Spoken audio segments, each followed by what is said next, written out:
దేవి నీ పాదానికి 10,000 శరణం. జడతాలు పుట్టిన దళాధికంగా నీకు 10,000 శరణం. కాళి నీకు 10,000 శరణం. నా తార నరసింహస్వామి నీకు 10,000 శరణం. మీకు ప్రపంచంలో ఉన్న ప్రతి ఒక్కరుగా మీ అమ్మవారిని గుర్తించడానికి అన్ని పూజలు చేస్తున్నాము. మమ్మల్ని రక్షించాల్సినటువంటి బాధ్యత మీదే తల్లి. మేమేం చేసామో మీకు ఇంకేం మిమ్మల్ని సంతోషపరచాలంటే ఏం చేయాలి తల్లి? నాకు సంతోషమేరా, ఆనందమే కాదురా. నాకు ఇక్కడ జరిగిన పూజలకి నేను ఆనందిస్తున్నాను. ప్రతి గ్రామంలో నాకు నిండాల పూజలు చేసి కొలుస్తున్నందుకు మీరు కొలిసినా కొలవకపోయినా నా పిల్లల్ని నేను పులివల చుట్టూ తిరిగి కాపాడుకుంటూనే వస్తా బాలుగా. అమ్మాయి అతివృష్టి అనావృష్టి కారణమైంది తల్లి. ఈ వర్షాలు లేకుండా ఒకసారి వర్షాలు ఉన్నాయి, వర్షాలు లేవు, రకరకాల శీతోష్ణ స్థితిలో ఉన్నాయి తల్లి. దీనివల్ల మొత్తం భారతదేశం అంతా కూడా అలా కళలో ఉంది తల్లి. ఉన్నాయిరా బాలుడా, నేను ప్రతి కాలాలు ఇస్తూనే ఉన్నాను. మీరు చేసుకున్న పాపానికి దూరం అవుతుంది, వచ్చిందంటే ఒక్కసారి కొట్టుకుపోతుంది. అన్ని విధాల వర్షాలు మంచిగానే ఉన్నాయి, ఏం బాధపడుతుంది. అన్నానికి వీళ్ళకి ఎలాంటి లోటు లేకుండా చేస్తున్నా నేను. ఈ అమ్మాయి అతివృష్టి వల్ల వందలాది మంది ప్రజలు చనిపోతున్నారు తల్లి. వాళ్ళని కాపాడాల్సినటువంటి బాధ్యత నేనే. దానికి మేమే జాగ్రత్త చేయడానికి సిద్ధంగా ఉన్నామమ్మా. మీరు చెప్పండి, మీరు ఆనందిస్తే చేసాను సిద్ధంగా ఉన్నామమ్మా. నాకు 5 వారాలు సాకలు పెట్టాలి, నాకు డ్రాయి పూజలు వేసుకోవాలి, పసుపు వెళ్ళాలి, ప్రసాదంగా నాకు నైవేద్యం పెట్టి నాకు సన్ననైన సాగ పెట్టి 5వ వారం రోజు నాకు నిండు ఓడము చేసి 4 ఓడము ఎక్కించి నన్ను సాగనంపాలి రా పాడురా. ఎందుకంటే రాబోయే కాలంలో చాలా విష జ్వరాలు ఉన్నాయి, అనారోగ్యాల పాలవుతారు.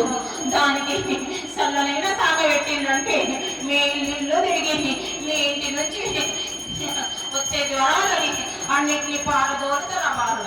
అమ్మా 110 సంవత్సరాలు కానీ పూజలు చేసుకున్న తల్లి, నీ దేవుళ్ళని నేను అభివృద్ధి చేసుకోవాల్సిన బాధ్యత నీ తల్లి. నాకు ఏం చేయమన్నా చెబుతాను.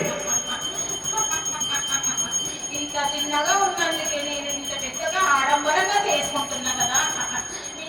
ఎంత పెద్దగా చేసుకున్నా కానీ నేను చేపించుకునే విధంగానే చేపించుకుంటారా వాళ్ళ.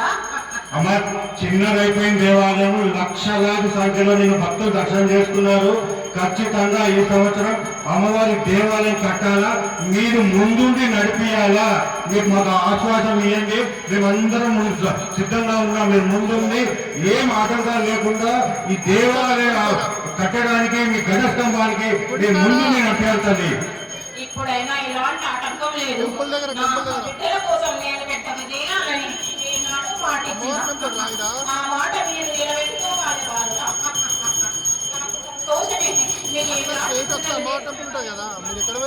ఆనందమే, కానీ నా పిల్లలు ఇంతకు పెరిగినప్పుడు నా స్థలాన్ని పెంచాలి కదా మీరు.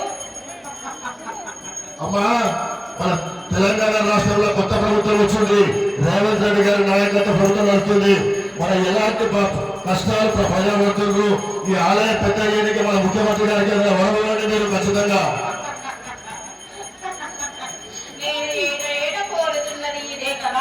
నా ఇంత పెద్ద పండుగ నా ఇంటిల్లారు నా కుటుంబం పట్టాలని నా గుడి పెద్దగా ధైర్యమని ఆలోచనతో చెబుతున్నా. ఎందుకంటే నా పిల్లలు నా భక్తులు ఇంకా పెరుగుతారు రావాడుగా. ఇంకా నేను ఎత్తు పెద్దగా చేయించుకుంటా, అది నా ఆశీర్వాదం మీకున్నది. అమ్మా మా ఆడపడుచులందరినీ రక్షించాలంటే ఏ ఆడపడుచులతో ఏ రకమైనటువంటి పూజలు చేయాలని వాళ్ళ మీరు మార్గదర్శకం చేయవలసిందిగా కోరుతున్నదని. ఆడపిల్లలు పసుపు కుంకుమాలతోటి ఆనందంగా ఉన్నంత కాలము ఈ దేశము సురక్షంగా ఉంటుంది నా బాలుగా. వాళ్ళని ఎంత నొప్పిస్తే నాదంతా నొప్పించినట్టే. అమ్మ పిల్ల పాపల్ని మమ్మలను మన ఆరోగ్యాలని అన్ని చక్కగా చూసే బాధ్యత మీరే తల్లి. మిమ్మల్ని నమ్ముకొనే ఈ రాజదర్వాజ ప్రాంతం అంతా కార్యకర్తలంతా బతుకుతున్నాం. ఈ రాష్ట్రం అంతా మిమ్మల్ని నమ్ముకునే బతుకుతున్నాం. మీరు చక్కగా మమ్మల్ని చూసి అన్ని మాకు ఆరోగ్యాలు అన్ని విధాలా మాకు మంచిగా చూసే విధంగా మీరు ఆశీర్వాదాలు ఇవ్వాలమ్మా. నేను కాపాడుకుంటూ వస్తున్నా పిల్లాది కొంపనానికి ఎలాంటి విషజరాలు వచ్చినా కానీ నేను కాపాడుకుంటూ వస్తా. ఇంకా కూడా నేను నా ప్రజల్ని పెంచుకొని ఇంకా కూడా నేను నా పిల్లల్ని ఎలా కాపాడుకోవాలో నాకు తెలుసు, ఎవరికి ఏమి కాదు. చిన్నంతలో వచ్చేది పెద్దగా చేసుకుంటున్నారు మీరు, కానీ అది మీ చేతుల్లోనే ఉంది రా బాలుడా. కొత్త కొత్త వ్యాధులన్నీ కూడా చెప్పాలంటే ఏం చేయాలి? రకరకాల వ్యాధులతోని ప్రజలందరూ అల్లకల్లో అవుతున్నది. దాన్ని మీరు కాపాడాల్సినటువంటి బాధ్యత మీదమ్మా. దానికి ఏం చేయాలో చెప్పమ్మా.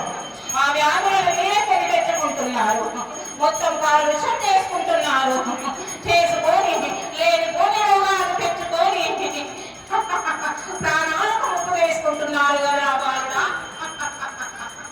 అమ్మాయి మధ్యలో కోవిడ్ వచ్చింది. ఆ కోవిడ్ తర్వాత టీకాలు ఇస్తుంటా అందరు చిన్న చిన్న పిల్లలు కూడా హార్ట్ అటాక్ వచ్చి మరణిస్తున్నారు. మరి దానికి పరిష్కారం చెప్పండి అమ్మా ఏదైనా.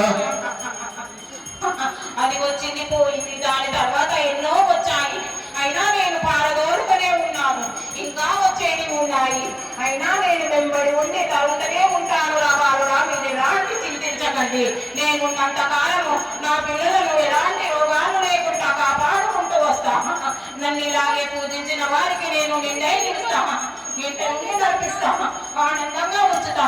ఏ బాధ వచ్చినా కానీ నన్ను తెలుసుకుందాం, వాళ్ళెమ్మడి నేను నడిపిస్తారా బాలుడా. ఉదయం గడ్డనికి మాత్రం ఖచ్చితంగా మేము ముందుండి నడిపేయాలమ్మా. ఈ సంవత్సరం అయితే ఖచ్చితంగా శంకుస్థాపన చేయాలి తల్లి. మీరు ముందుండి మాకు ధైర్యం ఇచ్చి, మాకు శక్తినిచ్చి, మాకు అన్ని విధాలు ఇచ్చి మీరు ఈ సంవత్సరం గుడిగడ్డనికి మా ముందుండి నడిపేయాలి తల్లి.